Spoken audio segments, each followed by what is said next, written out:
Beauty with brain এই কথাটির পুরো আদর্শ এক্সাম্পল বেগম খালেদা জিয়ার দুই পুত্রবধূ তারেক রহমানের স্ত্রী ডাক্তার জোবাইদা রহমান আর আরাফাত রহমানের স্ত্রী মিসেস শর্মিলা রহমান সিথি।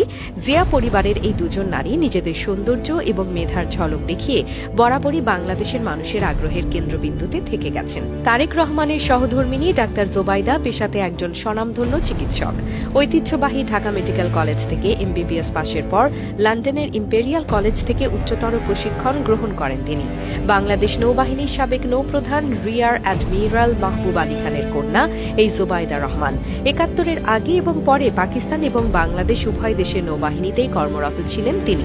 নৌপ্রধানের দায়িত্ব পালনের পাশাপাশি জিয়া এবং এরশাদ সরকারের সময় ডাক ও টেলিযোগাযোগ, যোগাযোগ এবং কৃষিমন্ত্রীর দায়িত্ব পালন করেছিলেন তিনি। আর ওদিকে জোবাইদা রহমানের চাচা জেনারেল মোহাম্মদ আতাউল গনি ওসমানী ছিলেন মুক্তিযুদ্ধের সময় বাংলাদেশ মুক্তিবাহিনীর প্রধান সেনাপতি ও সর্বাধিনায়ক।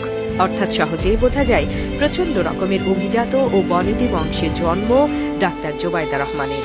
এদিকে জোবাইদা রহমানের এই আভিজাত্যের কথা স্বীকার করতেন সাবেক প্রধানমন্ত্রী শেখ হাসিনা নিজেও। ২০১৬ সালের এক মন্ত্রিসভা বৈঠকে জোবাইদা রহমানের রাজনীতিতে আসার ব্যাপারে কিছু কথা উঠবার পর শেখ হাসিনা মন্তব্য করেছিলেন, সে শিক্ষিতা এবং ভালো বংশের মেয়ে, সে রাজনীতিতে এলে ভালোই হবে। এমনকি তারেক এবং জোবাইদার বিবাহোত্তর সংবর্ধনা অনুষ্ঠানেও অংশ নিয়েছিলেন শেখ হাসিনা নিজে। সিলেটি কন্যা ডাক্তার জোবাইদা রহমান ছিলেন এক অদম্য মেধাবী শিক্ষার্থী।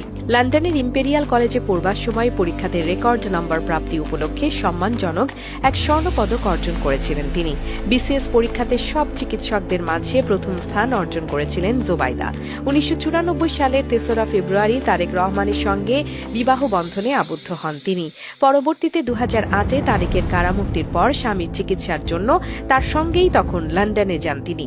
এরপর থেকে এখন পর্যন্ত স্বামীর সঙ্গে সেই লন্ডনেই অবস্থান করছেন তারেক পত্নী ডাক্তার জোবাইদা রহমান। ওদিকে শহীদ রাষ্ট্রপতি জিয়াউর রহমান এবং বেগম জিয়ার কনিষ্ঠ পুত্র আরাফাত রহমান কোকোর স্ত্রী সৈয়দা শর্মিলা রহমান সিথি। রূপে, গুণে এবং মেধাতে শর্মিলা রহমানও বাংলাদেশের যে কোনো নারীর কাছে খুব অনুকরণীয় এক দৃষ্টান্ত। সম্ভ্রান্ত রাজনৈতিক পরিবারের পুত্র হবার পরও আরাফাত রহমান কোকো ছিলেন আগাগোড়ায় রাজনীতি বিমুখ এক মানুষ।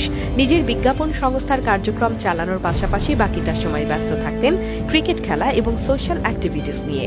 তাই তার স্ত্রী শর্মিলা রহমানও ছিলেন ভীষণ রকম পরিবার ঘনিষ্ঠ এক নারী। স্বামী, সন্তান এবং শাশুড়িকে নিয়েই যেন সমস্ত চিন্তা তার। চলার পথের সঙ্গী হিসেবে ছিল তারেক রহমান এবং জোবাইদা রহমানের সান্নিধ্য। কিন্তু ভীষণ শান্তশিষ্ট আর নম্র স্বভাবের এই নারী স্বামীর মৃত্যুর পর হয়ে যান আরও অনেকটা নিভৃতচারী। ২০১৫ সালের ২৪শে জানুয়ারি মালয়েশিয়াতে অবস্থানকালে হৃদরোগে আক্রান্ত হয়ে মৃত্যুবরণ করেন আরাফাত রহমান।